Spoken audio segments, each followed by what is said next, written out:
I'm going to be showing you how to install this Flexfuel kit for a F82 M4 since there's no videos on the internet and they redid their kit. So instead of on top of the low pressure fuel pump behind the rear seat, they discontinued that and now you have to route it completely differently, and there's no videos, no help, no information in the forums. So I'll be teaching you how to do that today. This does only work, well, this kit specifically, if your car is a DCT. Manual do not have the DCT connector that is needed to power it. First, unplug the battery. Just pull that out to the side, and then it's a 10 mil on the negative terminal right there. I would recommend, I just use a piece of cardboard to set the negative terminal on so it doesn't reactivate and hit the battery. And step 2, jack the car off. And if you're an idiot like me and don't have a lift in your garage and you're gonna do this on the floor, I took the tire off so you get a little bit more room down there. For all these bolts, you're gonna take the 3 on the metal pan off that hold this fabric plate up, and then bolts down there, just go around it and just follow the seam and then it'll pop down. For this back bolt back here, it's gonna be a 10 mil instead of an 8 like the other ones, because why would they make all the bolts the same size? I don't know. And then these ones up in here next to the downpipe and where the exhaust starts, you're gonna need an extension to get these 2 bolts off, and then it should pop down after that. So all you're gonna need to do is take that center fabric plate off, and then this is the fuel line that we're gonna be tapping into. What I'm gonna do now is I disconnected this from the sensor and then disconnected that from the actual part of the fuel lines are going to connect to, and then I'm going to route this down from up top so I don't have to fish it out later. And there's this little metal bracket here, which is 3 10 mil nuts. It's just those little plastic push clips that lock in place when they're in there. Yeah.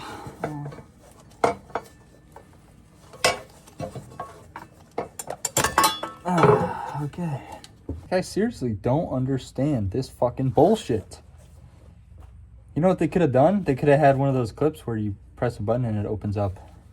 But no. They make one-time use plastic fucking bullshit.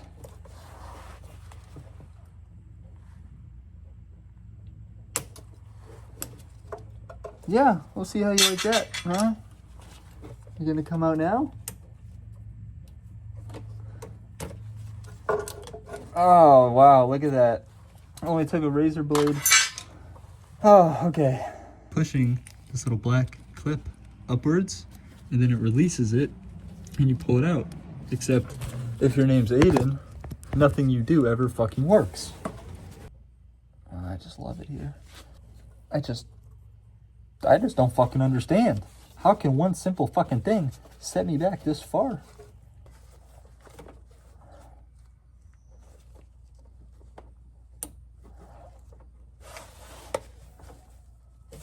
Oh, there we go. Oh no, I missed the towel. Alright, it's okay.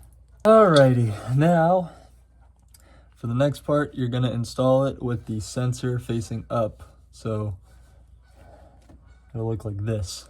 Okay, now when you install these fittings, make sure they don't come off, okay? So it slides on and then you pull back and then push in. Oh, don't do that. Push it in further and then it locks on the little ring there. So I'm gonna route it, plug this in, and then I'm going to plug in the top part of the line, snap it in. She ain't going nowhere. And then it'll look like this.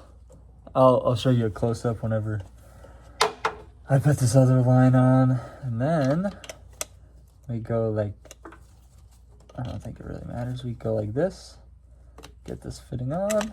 Oh, don't do that once again. Okay, fitting on. And then, oh Lord. Okay.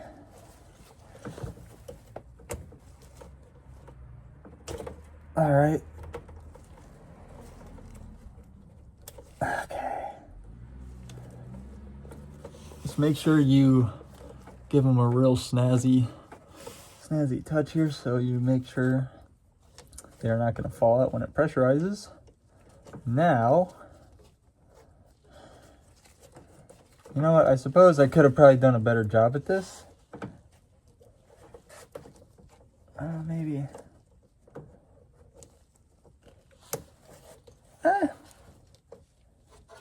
Good enough, right, fellas? That's how I have it set up so you get a closer look. So I have the smaller, this be the male fitting. I have it going up to this line. So I have the sensor here facing up, the plug's connected, the wire's going up. And then I have the female fitting where the bottom line goes into, facing down. Now once we get back to the top, you will have to take off, so there's gonna be two connectors right here. You take off the second one. So it originally goes like this. Take this off, and it's just, focus. It's just two little push clips on each side. Push it in, and then pull up. And then what you're gonna wanna do is take this cover off. So it's 10 mil, and then you just give it a little half twist. Shit. Give it a little half twist, and then it will unclip. And then after you have those done, it just lifts up and then pulls off from the little connector thing. What we're gonna do with this is essentially plug this in, and then we're just gonna hide the MHD module inside of here so it's not out in the open laying around. Unless you want to just leave it out in the open and just swing your nuts. Doesn't really matter. But basically you're going to want to take the short side of the connector, and you're going to want to plug this in with this side facing out.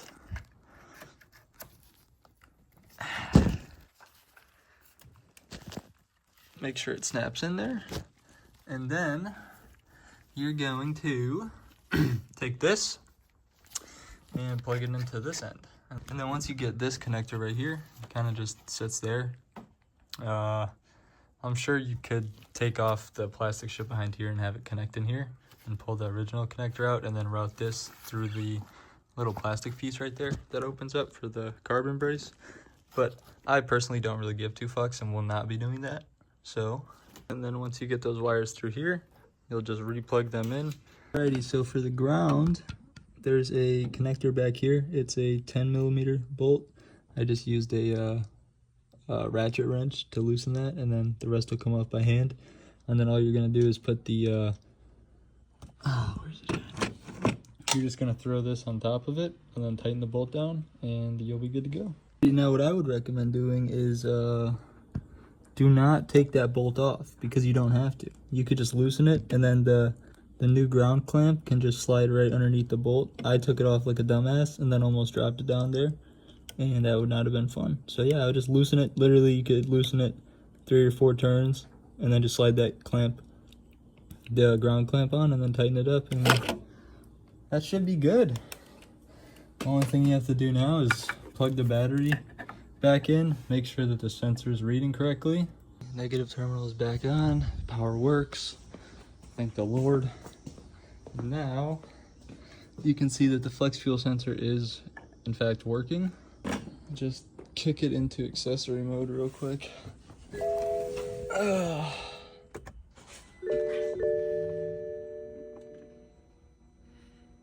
Lower. Oh no! Don't put sockets right underneath your door, fellas. Anyways, I look good. If you guys are ever tuning your car, I'd recommend using like a battery preserver just in case the car were to die when you're tuning it, because I was having issues with the actual flash dongle itself that was given out, and it left the car inoperable. So, just a FYI. Alrighty, and then now that the tune's successfully loaded with flex fuel enabled, go ahead, start it up, make sure there's no leaks.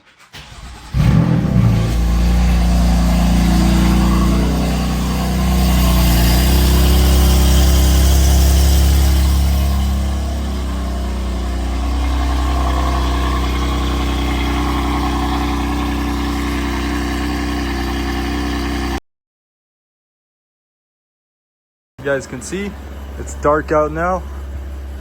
Well, getting there. So the quick, easy 15-minute install as projected on their website turned into 3.5 hours.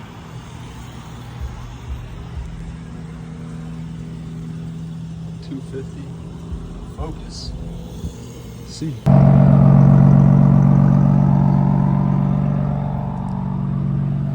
Right. Now we go rip. And then also I do have a VRSF catless downpipe. I got paint matched intakes and charge pipes. And obviously it's tuned. No trans tune yet. So basically just full bolt on. And then right now the sensor is reading E50.